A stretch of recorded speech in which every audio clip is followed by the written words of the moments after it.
अल्लाहुम्मा सल्लि अला सय्यिदिना व मौलाना मुहम्मदिन। ही एक साहब डॉक्टर होकर एक यूनिवर्सिटी में वो पढ़ा रहे हैं। हजरत मौलाना तकी उस्मानी साहब दामत बरकातहुम के एक मसले से घबरा गए और मुझे फ़ोन करके पूछने लगे, मौलाना क्या ये मसला सही है? मैंने इन्ना लिल्लाह पढ़ा, हम तो हजरत वाला के जूतियों के धूल के बराबर भी नहीं है, आप मेरे से तस्ही कर रहे हैं। तो उन्होंने कहा कि हजरत तस्ही नहीं कर रहा हूँ, इतना बेकरार हो गया हूँ, इतना बेकरार हो गया हूँ, उन तक तो मैं बात नहीं कर सकता। आपसे बात करके तसल्ली पाना चाहता हूँ, आपसे बात करके तसल्ली पाना चाहता हूँ। मैंने पूछा वो कौन सा फतवा है मौलाना का, आप किस बात पर परेशान हो गए? तो उस वक्त वो महाराष्ट्र के थे, उन्होंने मुझसे फ़ोन से रब्ता करके कहा कि मैं एक मर्तबा यूनिवर्सिटी गया, वहाँ के जो चांसलर हैं उन्होंने मुझे बुलाया, इत्तेफाक से मेरे पहुँचने में आधा घंटा देर हो गई। अभी करीब की बात है, 6-7 दिन गुज़िश्ता जुमे से पहले नोट भी किया था मैं, अब आ गई तो बात बिफोर कह रहा हूँ।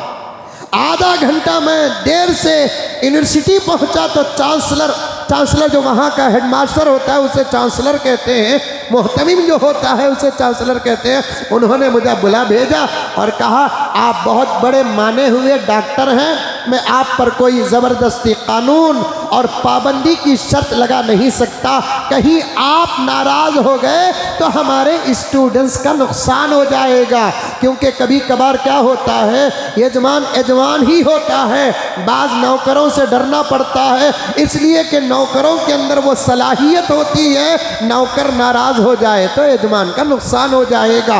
चांसलर ने कहा कि आप एक बहुत बड़े डॉक्टर हैं और अच्छे टीचर और प्रोफेसर हैं, आप पर मैं किसी किस्म की कोई कैद और कानून लगाना नहीं चाहता, लेकिन कल ही मुझे एक मुसलमान दोस्त ने एक क्लिप भेजा है आपके गुरु का, आप इसे देख ले, उसके बाद आप हैं, आपका वक्त है, आपकी सैलरी है, आपकी तनख्वाह है, आपकी ज़िंदगी है। अब वो चांसलर ने ये कह दिया, मेरे पास नंबर तक उनका मौजूद है। हजरत मैं परेशान कि उस कॉलेज में यूनिवर्सिटी में मैं कई साल से खिदमत कर रहा हूँ, अब तो करीब है मेरे रिटायर होने का वक्त है, लेकिन अब चांसलर ने बुलाकर मुझसे कह दिया। तो मैंने उनका फ़ोन लेकर हज़रत मौलाना तकी उस्मानी साहब, पड़ोस मुल्क के बल्कि आलमी इस्लाम का सबसे बड़ा मुफ्ती है, मैं तो इन अकाबिर को देखकर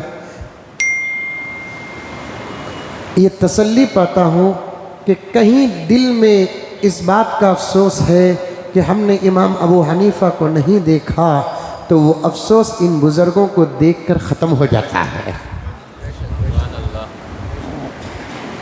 हमने इमाम शाफिई को नहीं देखा, हमने इमाम मालिक को नहीं देखा, हमने इमाम अहमद बिन हम्बल को नहीं देखा, हमने सुफियान सौरी को नहीं देखा, हमने मोहम्मद अलैहिर्रहमा को नहीं देखा, इमाम अबू यूसुफ को नहीं देखा, इमाम ज़ुफ़र को नहीं देखा। ये जो अफसोस होता है, क्या अच्छा होता कि हम उनके ज़माने में पैदा होते या वो हमारे ज़माने में पैदा होते। जो इस बात का अफसोस होता है, इन बुज़ुर्गों को देखकर वो अफसोस ख़त्म हो जाता है, और ये नतीजा भी हमारी मोहब्बत लगाती है कि जब इतने बड़े बड़े आइम्मा के शागिर्दों के शागिर्दों के शागिर्दों के शागिर्दों के शागिर्दों के शागिर्दों के और आगे बढ़ो, शागिर्दान के इल्म का ये हाल है, इमाम अबू हनीफा के इल्म का आलम क्या होगा? इमाम शाफिई के इल्म का क्या आलम होगा? इमाम मालिक के इल्म का क्या आलम होगा, इमाम अहमद बिन हम्बल के इल्म का क्या आलम होगा। वो तो आलम इस्लाम के वो उस यूनिवर्सिटी के चांसलर ने वो डॉक्टर साहब के ताक़ीर से जाने पर, मामून रशीद का भी वाक़या मौजूद है, जहन में रखें, ताक़ीर से जाने पर गैर मुस्लिम, मैं हमेशा ये कहता हूँ, अंदर और बाहर जहाँ जाता हूँ मैं मुसलमानों को कहता हूँ कि आजकल के ज़माने में ये धोखा न खाना, आजकल के ज़माने में ये धोखा न खाना कि हम बिल्कुल अलग हैं। हम तो वो हैं कि हमको सारा ज़माना देखता है, हमको सारा ज़माना देखता है।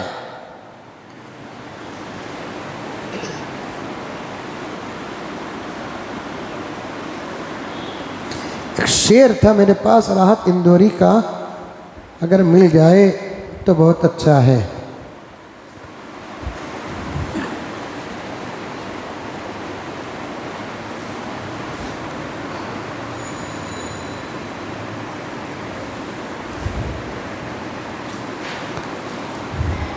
मिल गया, आप में से कोई दुआ कर दिए ही मिल गया है। ये ना समझो कि हमको कोई नहीं देख रहा है, अल्लाह तो ज़रूर देख रहा है। हमारे हर हालत की खबर हमारे नबी तक ज़रूर पहुंच रही है। इसके अलावा सारी दुनिया इतने गौर से हमको देख रही है जितने गौर से तो वो अपनी औलाद को नहीं देख रही है। परों को खोल ज़माना उड़ान देखता है, परों को खोल ज़माना उड़ान देखता है। ज़मीन पर बैठकर क्यों आसमान देखता है।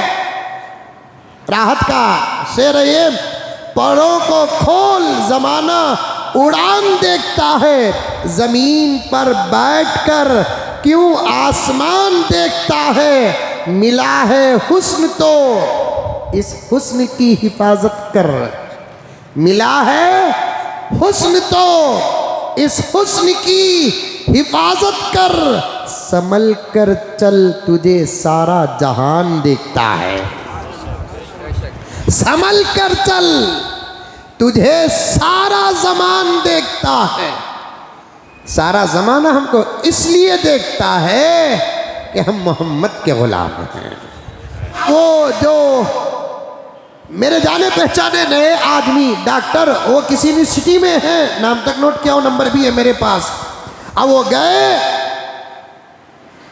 तो उनके चांसलर ने बुलाकर कहा कि डॉक्टर साहब आप अक्सर कभी देर से आते हैं, मैं आप पर कोई कैद लगाना नहीं चाहता, आप पर कोई कानून लगाना नहीं चाहता, आप पर ज़बरदस्ती करना नहीं चाहता, कहीं आप नाराज़ हो गए, रिज़न कर दिए, इस्तीफ़ा दे दिए, मेरे स्टूडेंट्स का नुकसान हो जाएगा। लेकिन आप ही के गुरु का एक बयान कल आया, मैं उनका सुनता रहता हूँ, आप भी सुन लें।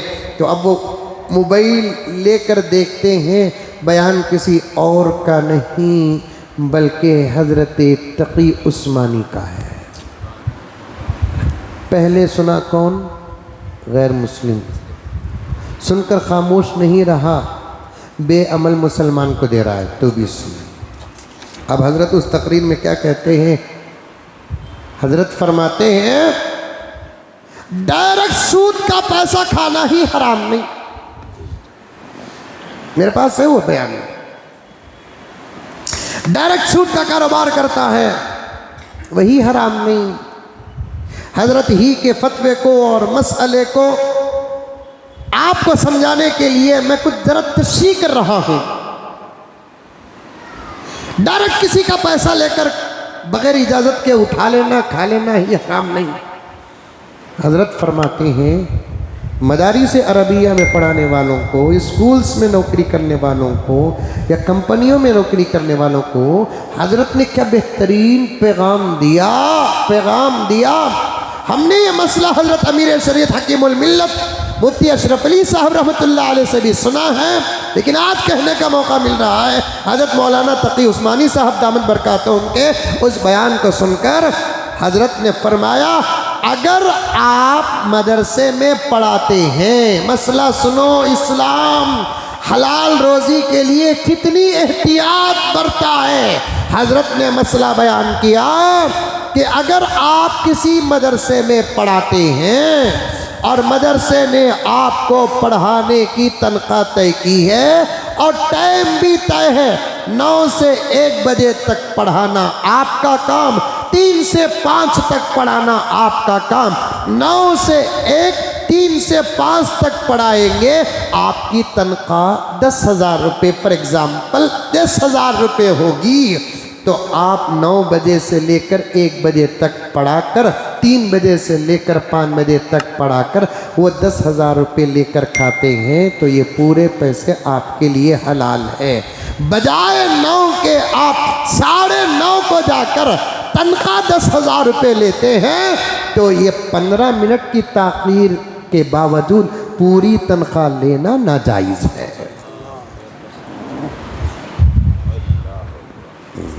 बोलिए।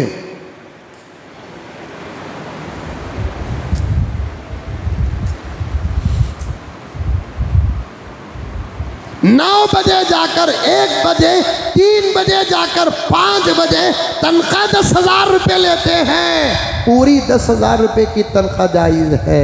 अगर आप 9:30 को जाकर 1 बजे 12:30 को निकल जाते हैं, 3 के बजाय 3:30 को जाकर 4:30 को आ जाते हैं, जब 1 तारीख सैलरी का दिन आता है, पूरी 10,000 रुपये लेते हैं। इधर के आधा घंटे और उधर के आधा घंटे ना जाकर ना पढ़ा कर उतने वक्त की जो तनख्वाह बनती है, उतनी तनख्वाह नाजायज़ और हराम है।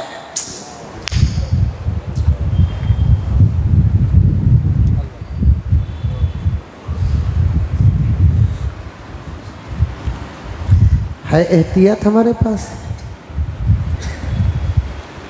एहतियात हमारे पास।